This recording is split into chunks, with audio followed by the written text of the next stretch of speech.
Plainfield, Wisconsin, was the kind of quiet farming town where nothing ever seemed out of place. People knew their neighbors, doors were left unlocked, and life moved at an unhurried pace.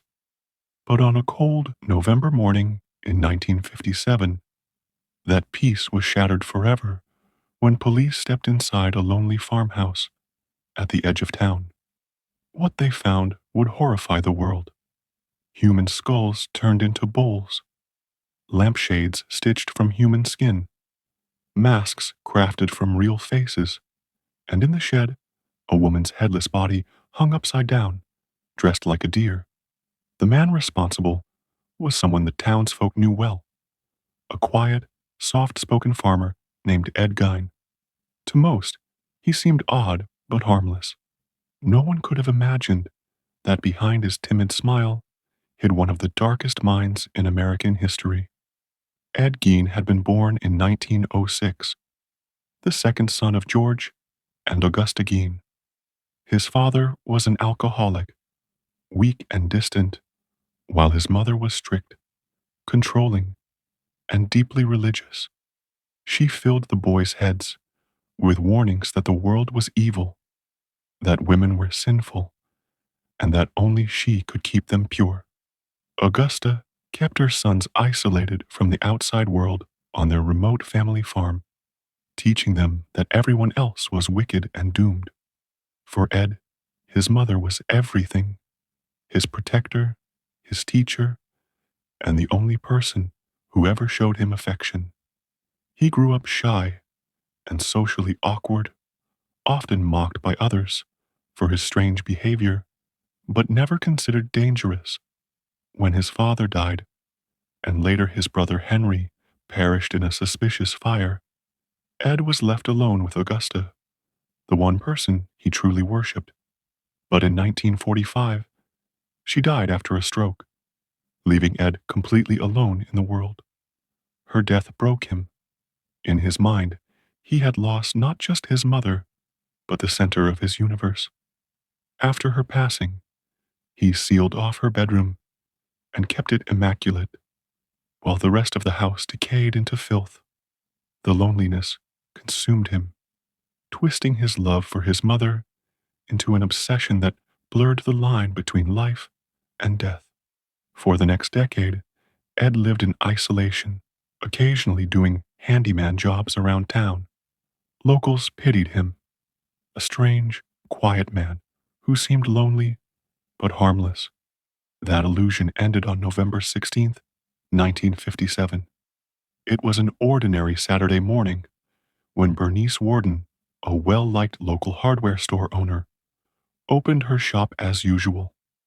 Throughout the morning, business was slow. One of her last customers was Ed Gein, who stopped by to buy antifreeze. By evening, Bernice's son Frank, a deputy sheriff, stopped at the store to check on his mother. The lights were still on, the cash register was open, and the floor was stained with blood. Bernice was gone. The police were called immediately, and suspicion quickly fell on Ed Gein, the last known person to have spoken to her. Officers drove to his isolated farmhouse that night. The property was silent, the windows boarded, and the air heavy with an unbearable smell. When they entered the shed, the beam of a flashlight revealed a sight so grotesque it nearly broke the men who saw it. Bernice Warden's lifeless, headless body hung upside down, split open like a hunted deer. It was a scene so disturbing that even seasoned officers stepped outside to vomit. But the horror was only beginning. Inside the house, the walls seemed to breathe with decay. Human skulls had been turned into bowls, chairs upholstered in tanned human skin, and masks crafted from the faces of women. A belt made of nipples hung in a corner. On the stove, officers found a pot that appeared to contain human organs, and in a paper bag, they discovered the severed head of Bernice Warden. It was as if the farmhouse itself had become a museum of madness. As news spread, the quiet town of Plainfield was consumed by shock. Everyone had known Ed as an odd but kind man. He had fixed fences, babysat children, and even helped neighbors in times of need. No one could reconcile that image with the monster whose home was filled with human remains. Investigators soon realized that the case was far bigger than Bernice Worden. 3 years earlier, a tavern owner named Mary Hogan had disappeared without a trace. Her case had gone cold until police found her head in Gaines' house. Locals began recalling other unsolved disappearances. A teenage babysitter named Evelyn Hartley, who vanished while on duty. Two hunters named Victor Travis and Raymond Burgess, who went missing near Gaines' property. Even his own brother Henry, whose death in a fire years earlier had always seemed suspicious. Had Ed Gein been responsible for all of them? Detectives scoured his property for evidence, and what they found deepened the mystery. Some remains were fresh, others decades old, and many came from different people entirely. When they confronted Ed, he calmly admitted to killing two women, Bernice Worden and Mary Hogan, but insisted that most of the remains came from somewhere else. He said he hadn't killed all those people. Instead, he had dug them up. In long, chilling interrogations, Ed described his nocturnal visits to local cemeteries. Between 1947 and 1952, he said he had made as many as 40 late-night trips to graveyards. Sometimes he returned empty-handed, but other times he exhumed recently buried women who reminded him of his mother. He took their faces, their bones, and pieces of their bodies to use in what he called his projects. He admitted to robbing at least 9 graves. When asked why, his answer was haunting. He said he wanted to become his mother, to literally wear her skin. He had been making what he described as a woman suit, stitched from the bodies he exhumed, hoping to crawl into it and feel close to her again. His crimes weren't born out of pure evil, but from delusion, loneliness, and obsession so profound it warped reality itself. The room that once belonged to his mother remained perfectly clean and untouched, a shrine of devotion surrounded by filth and death. As the investigation continued, doctors began examining Ed's mind. He was diagnosed with schizophrenia and psychosis, his violence rooted in deep confusion between love, guilt, and desire. He admitted that he felt compelled to collect women who resembled his mother, women he both loved and hated, women he wanted to destroy and preserve. Though he denied being a cannibal or engaging in acts with the corpses, claiming they smelled too bad, there was evidence suggesting a disturbing fascination that crossed every boundary of human morality. A human heart was found in a plastic bag near his stove. Some believed he had been preparing to eat it. Others thought it was simply a keepsake. Townsfolk began recalling how Ed had once gifted them fresh venison, though he was never known to hunt deer. The realization made their stomachs turn. When the news reached the public, America recoiled in horror.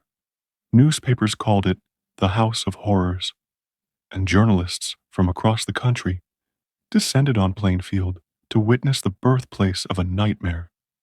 The question on everyone's mind was simple. How could someone who looked so ordinary commit such monstrous acts? During his trial, experts concluded that Ed Gein's crimes were driven by insanity rather than cruelty.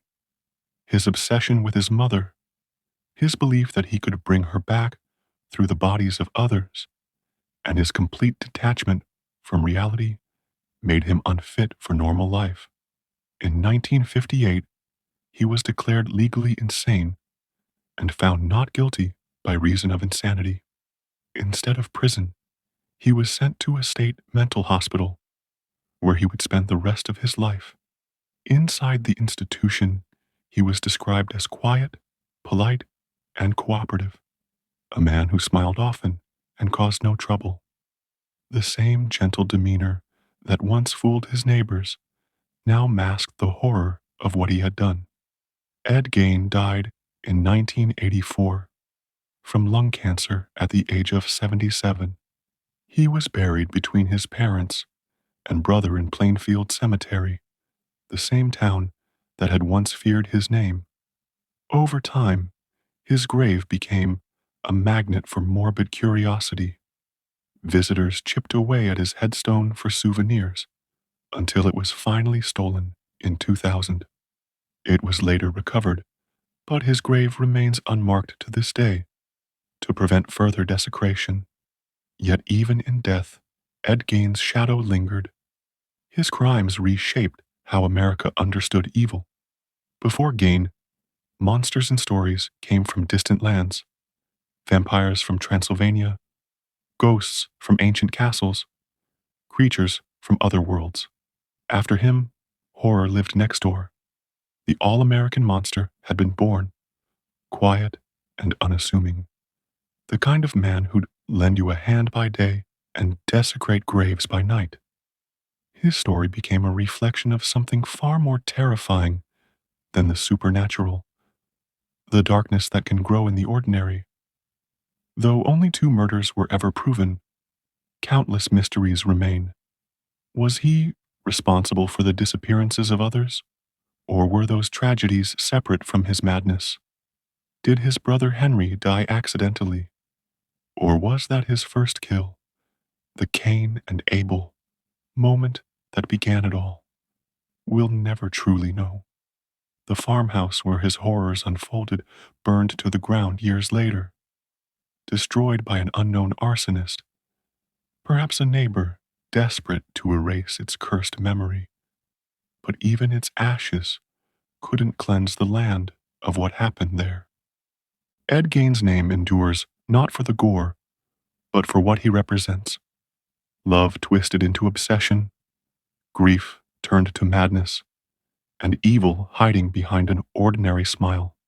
His story reminds us that true horror isn't always in the dark. Sometimes it lives next door.